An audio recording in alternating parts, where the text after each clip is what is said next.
Good morning. अब taxation के अंदर हम अगला जो हमारा टॉपिक रहेगा वो है residence and tax liability. Means जो निवासी स्थिति होती है उसके आधार पर कर दायित्व का निर्धारण कैसे करेंगे, मीन्स टैक्स लायबिलिटी कैसे डिसाइड करेंगे, आज हम उस पर डिस्कस करेंगे। तो सबसे पहले हम डिस्कस करते हैं टाइप्स ऑफ रेसिडेंट। निवासी कितने प्रकार के होते हैं? निवासी मीन्स रेसिडेंस होते हैं यहाँ पर दो प्रकार के, एक होता है आपका रेसिडेंट और एक होता है नॉन रेसिडेंट, जिसको बोलते हैं हम अनिवासी। अब निवासी भी जो होते हैं ये आपके दो टाइप्स के होते हैं, ordinary resident and not ordinary resident, जिसको बोलते हैं हम साधारण निवासी और असाधारण निवासी। अब कैसे मालूम पड़ेगा कि निवासी है, असाधारण निवासी है या अनिवासी है? तो उसके लिए आपके सामने एक चार्ट बना रखा है मैंने यहाँ पर, chart for determination of residential status of an individual. एक व्यक्ति के निवासी स्थिति का निर्धारण करने का एक क्या ये पूरा एक चार्ट है। और हाँ, ऑर्डिनरी रेसिडेंट को हम शॉर्टकट में OR, इसको हम NOR बोलते हैं, और ये कहलाता है आपका NRI। ओके, क्योंकि वहाँ पे अब OR, NOR और NRI से ही हम इसको समझेंगे। सबसे पहले बात करते हैं रेसिडेंट की। ओके, पहली कंडीशन, इसमें दो शर्तें बनती हैं, एक होती है बेसिक कंडीशंस और एक होती है एडिशनल कंडीशन। बेसिक कंडीशन को बोलते हैं हम आधारभूत शर्तें और एडिशनल कंडीशन को बोलते हैं हम यहाँ पर अतिरिक्त शर्तें। व्यक्ति को दोनों बेसिक कंडीशंस और एडिशनल कंडीशंस कौन सी पूरी करेगा तो OR कहलाएगा, कौन सी पूरी नहीं करेगा तो NOR कहलाएगा, और कौन सी पूरी करेगा और कौन सी नहीं करेगा तो NRI कहलाएगा। ये इस बेसिस पे हम फाइंड करेंगे। ओके, इस शर्त के आधार पे। तो सबसे पहले बात करते हैं, यहाँ पर हमने लिखा कि हु फुलफिल्स वन और बोथ कंडीशंस। मीन्स अगर व्यक्ति पहली जो बेसिक कंडीशंस आ रही हैं फर्स्ट और सेकंड, इन दोनों में से या तो दोनों पूरी करता हो या कोई भी एक शर्त पूरी करता हो। कंडीशन क्या है कि he is in India in the relevant previous year for at least 182 days. Means हमारा जो प्रीवियस ईयर है वो कौन सा चल रहा है अभी, 2019 और 2020।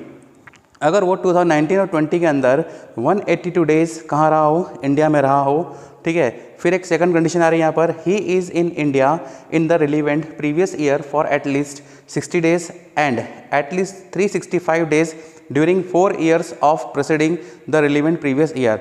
मीन्स प्रीवियस ईयर मीन्स 2019 और 20 में कितने दिन रहा हो, 60 डेज रहा हो इंडिया में। और प्रीवियस ईयर्स के पहले के 4 वर्ष में, मीन्स बिफोर जो बोल रहे हैं यहाँ पर proceeding the relevant previous year, कौन से 4 प्रोसीडिंग ईयर्स, मीन्स गत वर्ष के पूर्व के 4 वर्षों में कितने दिन भारत में रहा हो, यहाँ पर 365 दिन, मीन्स 365 डेज कहाँ रहा हो, यहाँ पर इंडिया में रहा हो। तो अब कंडीशंस क्या बनती हैं? तो सबसे पहले देखें हम, जैसा उसने बोला कि या तो एक शर्त पूरी करता है या दोनों शर्तें पूरी करता है। सपोज कीजिए कोई व्यक्ति है, अगर वो एक शर्त पूरी करता है और ये वाली शर्त पूरी नहीं करता है, ठीक है, तो OR की बात करेंगे हम। अब बात करते हैं हम एडिशनल कंडीशन।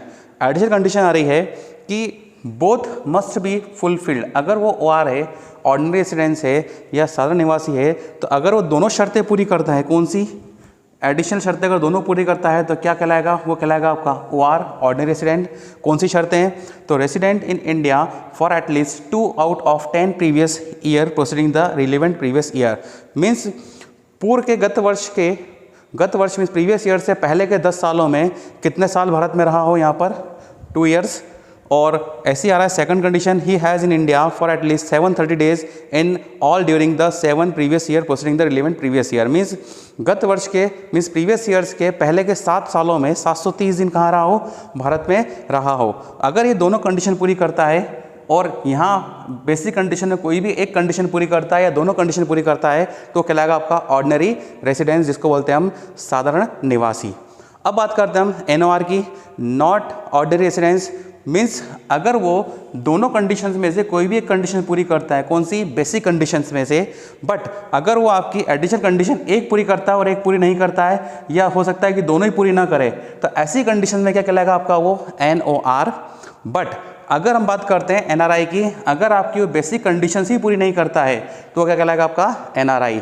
मीन्स वापस से एक बार थोड़ा सा समरी के रूप में लेते हैं हम कि अगर हमको उसका रेसिडेंशियल स्टेटस निर्धारित करना है तो कैसे करेंगे। तो शर्तें होती हैं बेसिक कंडीशन, एडिशनल कंडीशन।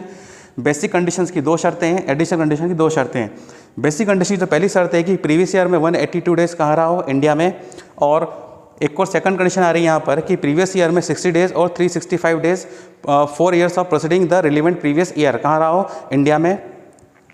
इन दोनों में से दोनों शर्तें पूरी करता हो या एक शर्त पूरी करता हो। ऐसे ही जब बात करते हैं एडिशनल कंडीशंस की कि गत वर्ष मीन्स प्रीवियस ईयर्स के पहले के 10 सालों में लगभग 2 वर्ष कहाँ रहा हो, भारत में रहा हो, या गत वर्ष के पूर्व के 7 सालों में 730 दिन भारत में रहा हो, तो वो व्यक्ति क्या माना जाएगा, OR माना जाएगा अगर दोनों कंडीशन पूरी करता है तो। बट अगर NOR की कंडीशन में अगर दोनों कंडीशन में से कोई भी एक शर्त पूरी करता है या दोनों ही पूरी नहीं करता है, और NOR में अगर बेसिक कंडीशन में दोनों पूरी करता हो एक पूरी नहीं करता हो, तो क्या माना जाएगा, NOR। बट NRI की कंडीशन में अगर वो बेसिक कंडीशन ही पूरी नहीं करेगा तो क्या कहलाएगा आपका वो, NRI। अब एक कंडीशन आ रही है यहाँ पर कि ये वाली जो कंडीशन है सेकंड वाली, ये कब इम्प्लीमेंट होगी। इसको इम्प्लीमेंट होने के लिए एक शर्त है, अगर व्यक्ति भारत के बाहर अपने रोजगार के संदर्भ में मीन्स अपने जॉब रिलेटेड अगर वो बाहर जाता है, आउट ऑफ इंडिया जाता है, तो ये कंडीशन उसके ऊपर इम्प्लीमेंट होगी। पर उसमें कौन सी शर्त लागू होगी, उसकी शर्त लागू होगी 182 डेज वाली। क्या लागू होगी यहाँ पर कि 182 डेज, जैसे मैं पढ़ रहा हूँ लाइन, यदि व्यक्ति मीन्स इंडियन पर्सन भारत का रेसिडेंट है एवं प्रीवियस ईयर में रोजगार कार्य के लिए विदेश गया है या किसी भारतीय समुद्री जहाज के बेड़े के सदस्य के रूप में विदेश जाता है, अगर वो नेवी में है, ठीक है ना, और समुद्री जहाज के साथ अगर जाता है, ठीक।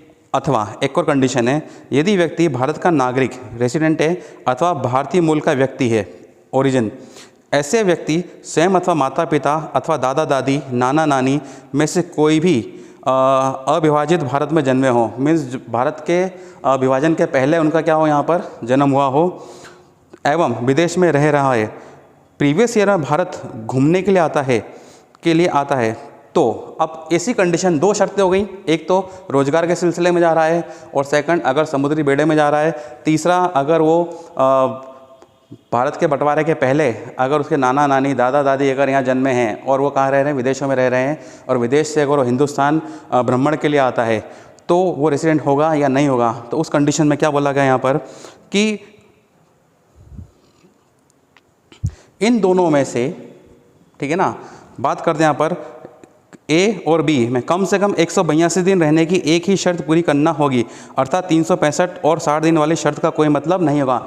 अगर ये दो कंडीशन है, कौन सी वाली जो मैंने बात करी आपको बताई अभी, अगर वो कंडीशन आती है तो ये वाली कंडीशन उनके ऊपर इम्प्लीमेंट नहीं होगी। फिर क्या मानना पड़ेगा कि 182 डेज कहाँ रहे हो, भारत में रहे हो प्रीवियस ईयर के अंदर, तो ही क्या माने जाएंगे, वो आपके ऑर्डिनरी रेसिडेंट माने जाएंगे, अदरवाइज वो NRI के रूप में कन्वर्ट हो जाएंगे। ओके, आई होप आपको लेक्चर क्लियर होगा। Thank you.